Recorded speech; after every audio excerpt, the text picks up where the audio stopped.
ये आपका स्वागत है। मैं विवेक बिंद्रा, मोटिवेशन स्पीकर और बिजनेस कोच। थोड़ी एनर्जी तेज है। आज बात करूंगा सरदार मिल्खा सिंह की। इस वीडियो के बाद जिंदगी में आपका फोकस कभी घटेगा नहीं। याद रखिए, सरदार मिल्खा सिंह कोई रेस में तेज नहीं थे और भागते तेज नहीं थे। उनकी सफलता का कारण था उनके पास ना हर बार कोई ना कोई गोल था। पहली बार सरदार मिल्खा सिंह क्यों जीते? इसलिए नहीं जीते कि भागते तेज थे, इसलिए जीते क्योंकि उनको दूध का गिलास चाहिए था। कोच बोला उनको, ओए फटीग माफ हो जाएगा और एक्स्ट्रा डाइट के लिए बड़ा गिलास दूध का मिलेगा। रेस में भाग नहीं पा रहे थे, पेट में दर्द हो गया, नीचे गिर गए। दोस्त बोला, ओए भागो और दूध मिलेगा। और दूध दूध दूध दूध दूध दूध दूध दूध दूध दिमाग में ना एक क्लियर फोकस आ गया था। ये फोकस बड़ी कमाल की चीज है जी। फटीग छोड़ तरने दूध मिलेगा, दूध। जिधर आपका फोकस है आप वही बन जाते हैं। जहां आप फोकस करते हैं, जैसा focus is your life. Bill Gates बोलते थे, मेरी सफलता का कारण क्या है? मैंने बड़ी कम चीजों पे फोकस किया। और उसके बाद दूसरी बार रेस इसलिए नहीं जीते कि भागने में तेज थे, इसलिए जीते क्योंकि उनको इंडिया की जैकेट पहननी थी। फितूर सवार हो गया दिमाग में, इंडिया की जैकेट पहनूंगा। और जी मैं इंडिया की जैकेट पहनूंगा। चैंपियन मिल्खा सिंह हाजिर हो। थप्पड़ खाया इस चक्कर में, बेइज्जती सही इस चक्कर में। बाद में कई लोगों ने उनको पीटा भी, घपाव में घाव हो गए। सबने मना किया, रेस में मत भाग, लेकिन इंडिया की जैकेट, इंडिया की जैकेट। दिमाग में फितूर सवार हो गया, इंडिया की जैकेट चाहिए। त्रासदी ये नहीं कि आप गोल अचीव नहीं कर पाए, आपसे बात कर रहा हूं। आपकी जिंदगी की त्रासदी ये नहीं है कि आप गोल नहीं अचीव कर पाए। आपकी जिंदगी की त्रासदी तो ये है कि आप कभी गोल ही नहीं बना पाए। सरदार मिल्खा सिंह हर बार जीते थे क्योंकि दिमाग में गोल क्लियर हो गया था। तीसरी बार फिर रेस कब जीते वो जानते हैं? पाकिस्तान में हरा करके आए थे रेस वो। वो क्यों जीते जानते हैं? 45.9 का गोल उनके कोच ने उनको लिख के दे दिया था। उसके बाद ऑस्ट्रेलिया में क्योंकि बेइज्जती करा के आए थे, वहां हार गए थे वो रेस में। उस हार के बाद 45.9 दिमाग में छाप लिया। कोच ने कागज पे लिख के दे दिया एयर इंडिया के 45.9। गुरु नानक देव जी के नीचे चरणों में लिख के रख दिया 45.9। अब कुछ नहीं दिख रहा आसपास। और क्या हो रहा है आसपास? पहाड़ों पे गए प्रैक्टिस करने के लिए, वो प्रैक्टिस करी। कोच ने पीट पीट के प्रैक्टिस कराई। लेट गया नीचे, खून निकल आया मुंह से, भाग भाग के उठ नहीं सकता था। सरदार मिल्खा सिंह का कोच बोला, वापस कर मेरे को, अब मुझे वो पेपर वापस चाहिए। I want that paper back। फिर खड़ा हुआ, तू है आग मिल्खा, भाग मिल्खा।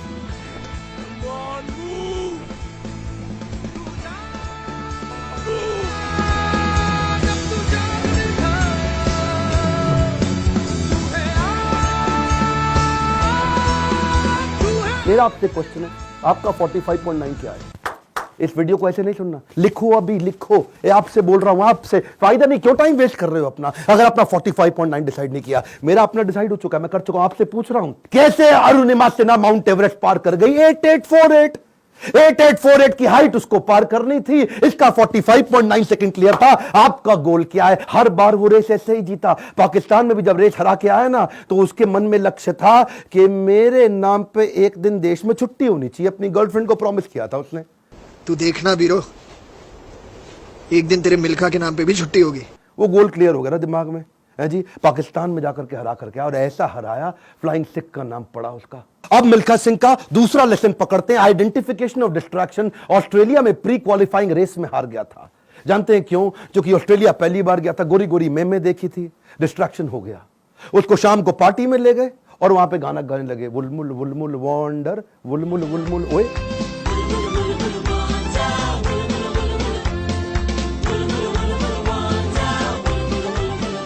पूरा म्यूजिक में दिमाग घूम गया, बियर पे बियर चले चली जा रही है। प्री क्वालिफाइंग रेस के अंदर हार गया, डिस्ट्रैक्शन पकड़ में आया उसको। एक बात बताएं, डिस्ट्रैक्शन और डायरेक्शन इनवर्सली प्रोपोर्शनेट है। जब डायरेक्शन तेज होगा, डिस्ट्रैक्शन खत्म हो जाएगा। जब डायरेक्शन खत्म होगा, डिस्ट्रैक्शन ज्यादा हो जाएगा। डिस्ट्रैक्शन हटाने के लिए डायरेक्शन क्लियर चाहिए। मिल्खा सिंह समझ गया, एक बात उसको क्लियर हो गई, जिस चीज को ना बोलना है तो ना बोलना है। गोल क्लियर होना चाहिए, पहला point. One more time, come on. क्या? उसके बाद वापस आया और उनके अपने देश की बड़ी खूबसूरत देवी जी उनके पास फिर से आई थी स्विमिंग पूल में, और बड़ी मुस्कुराते हुए आई उनके पास। देखा नहीं उनकी तरफ, क्या बोले? जी आपकी गलती नहीं है, दिक्कत मेरी है जी, मैं डिस्ट्रैक्ट हो जाता हूं, धन्यवाद जी। हाँ, और देवी जी को प्रणाम करके निकल गया वहां से मिल्खा सिंह। क्यों जानते हैं? Identification of distraction. आपकी जिंदगी का डिस्ट्रैक्शन आज आइडेंटिफाई करो। इस वीडियो को देख के टाइम वेस्ट नहीं करना, लिखना है। लिखिए, कम ऑन, आपसे बोल रहा हूं, आज लिख लो डिस्ट्रैक्शन क्या है। आज बड़ा डिसीजन लेना है आपको। अपने नो सोशल मीडिया रिचुअल्स बना लो। सोशल मीडिया कितना यूज करना है वो आप पहले ही डिसाइड कर लो। एक ट्वीट, एक ईमेल, एक नोटिफिकेशन, एक शेयर चैट, एक टिकटॉक का गाना, ऐसा ऐसा करके। पिछली बारी बताया था ना आपको नेपाल वाले वीडियो में, तेरी प्यारी प्यारी अखियां,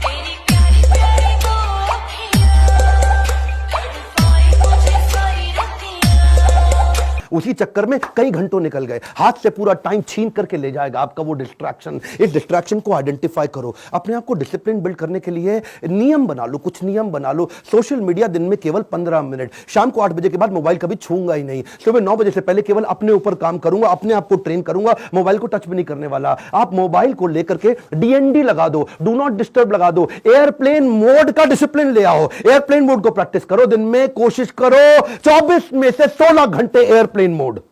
अगर इस प्रकार की प्रैक्टिस बिल्ड कर ली, आ जाएगा कम समाधि का फोकस। आज मिल्खा सिंह ने यही किया, डिस्ट्रैक्शन आइडेंटिफाई किए, किसी को डिस्ट्रैक्ट नहीं करने दिया। फाइनल रेस से पहले पाकिस्तान में सामने वाले का कोच बोला, मिल्खा सिंह तुम्हारी आखिरी रेस साबित हो सकती है। क्या बोला मिल्खा सिंह? दौड़ूंगा भी वैसे ही। मिल्खा सिंह, ये आपकी जिंदगी की आखिरी रेस साबित हो सकती है। दौड़ूंगा भी वैसे ही। बिल्कुल डिस्ट्रैक्ट नहीं हुआ। उन्होंने इसको कई बार डिस्करेज किया, डिस्ट्रैक्ट नहीं हुआ। अब ना लड़कियों से डिस्ट्रैक्ट हुआ, ना ओपोनेंट से डिस्ट्रैक्ट हुआ, भयंकर फोकस, जीत गया। तीसरा रूल मिल्खा सिंह का, रेज योर स्टैंडर्ड। ए कम ऑन, क्या तीसरा लेसन? Raise your standard. पहले मिल्खा सिंह जब रेस के लिए भागता था, बनियान निचोड़ता था मग्गे में, बाद में बनियान निचोड़ने लगा बाल्टी में। इतना पसीना निकाल दूंगा कि बाल्टी में निचोड़ूंगा। बदल दिया जी, मग्गे से पहुंच गया बाल्टी। Raise your standard. आप आज जो भी कर रहे हैं, come on, keep improving yourself. Prove नहीं करना है, इंप्रूव करना है, कंटिन्यूअस इंप्रूवमेंट। कम ऑन, क्या continuous improvement? Regular practice, solid discipline. कोई भी लक्ष्य इंसान के प्रयासों से बड़ा नहीं है। हारा तो वो है जो इंसान कभी लड़ा नहीं है। लड़ना पड़ेगा आपको। कपिल देव कहते थे सुबह 4 बजे उठने का टाइम नहीं है, स्टेडियम पे होने का है। कमान, क्या सुबह 4 बजे उठने का टाइम नहीं है, स्टेडियम पे होने का है। लर्निंग बहुत बड़ी है। मिल्खा सिंह ने स्टैंडर्ड अपना ऊपर कर लिया, अपना स्टैंडर्ड चेंज किया। आपको भी स्टैंडर्ड चेंज करना पड़ेगा। और ब्रूस ली कहता था, मुझे उससे डर नहीं लगता जो 10,000 तरीके से किक चलाता है, लात मारता है। मुझे डर उससे लगता है जो एक किक को 10,000 बार प्रैक्टिस कर लेता है। उसकी किक जब पड़ेगी तो मैं गिर जाऊंगा। अरे आपको प्रयास करना है, ये आप ही को करना है, कोई आपकी मदद नहीं करेगा। क्यों भरोसा करता है गियरों पर, जब चलना है तुझको अपने ही पैरों पर। और एक बोनस लेसन सरदार मिल्खा सिंह की लाइफ से और सुन लीजिए। आखिरी तक सरदार मिल्खा सिंह, याद है मूवी के अंदर आर्मी में पवन मल्होत्रा सरदार जी जो बने थे, उनके वो कोच को आखिरी तक छोड़ा नहीं उन्होंने। आखिरी तक उस कोच को अपने साथ चलाए रखे। सब पीठ पर आपकी थपकी है, हुटुई पे लात का नतीजा है गुरुजी। कोच, मेंटर, गाइड, काउंसलर जिंदगी में बड़े इंपॉर्टेंट है। हमेशा बोलते रहे सरदार मिल्खा सिंह, और मैं 80 में 77 रेसें जीत गया, लेकिन सारा क्रेडिट दूंगा अपने कोच को और इंडियन आर्मी को जिसने मेरे को बंदा बनाया है। बड़ा इंपॉर्टेंट है जी लाइफ के अंदर कौन सा कोच और कौन सा काउंसलर जो आपको सिखाता है, जिससे आप सीखते हैं। ऐसे ही कई कोच काउंसलर मैं लेके आया हूं अपने एवरीथिंग अबाउट एंटरप्रेन्योरशिप प्रोग्राम में। इसके बारे में खोल के बोलूंगा। क्यों? दुनिया का सबसे अफोर्डेबल प्रोग्राम, इससे कम पैसों में इससे पावरफुल प्रोग्राम कभी दुनिया में हो नहीं सकता। आपको पैसों की जरूरत पड़ती है अपने बिजनेस के अंदर, HDFC के केकी मिस्त्री वाइस चेयरमैन हमारे साथ आ गए हैं आपको सिखाने के लिए। आपको लोन चाहिए अपने बिजनेस के अंदर, निर्मल जैन। कौन है निर्मल जैन? IIFL के चेयरमैन, इंडिया इन्फोलाइन के। वो आकर के आपको हमारे साथ में सिखाएंगे कि मार्केट से पैसा कैसे लेके आया जाए। आशीष चौहान, बॉम्बे स्टॉक एक्सचेंज के vice chairman, CEO, managing director, वो आकर के आपको हमारे साथ सिखाएंगे कि बॉम्बे स्टॉक एक्सचेंज में कंपनी को लिस्ट करने के स्टेप्स क्या हैं। बॉम्बे स्टॉक एक्सचेंज में कंपनी का नाम लेके जाना आपकी बहुत मुश्किल काम नहीं है। आज अगर आपकी बहुत छोटी कंपनी है, 2 करोड़ का भी टर्नओवर है, 50 लाख का भी टर्नओवर है, तो भी आप लिस्टिंग कर सकते हैं। SME लिस्टिंग की ऑप्शन आ गई है। रिदम देसाई, मॉर्गन स्टैनले के मैनेजिंग डायरेक्टर हमारे साथ आ गए कि कौन से देश के अंदर बिजनेस करना आसान है। आपको आकर के कोचिंग देंगे। मैं सारे नाम लूंगा, वीडियो लंबा हो जाएगा। बहुत बड़ी लिस्ट हो गई है हमारे साथ। अब देश भर के हम लोग पावरफुल अरबपतियों को अपने साथ में लेके आए हैं जो आपको कोचिंग देंगे।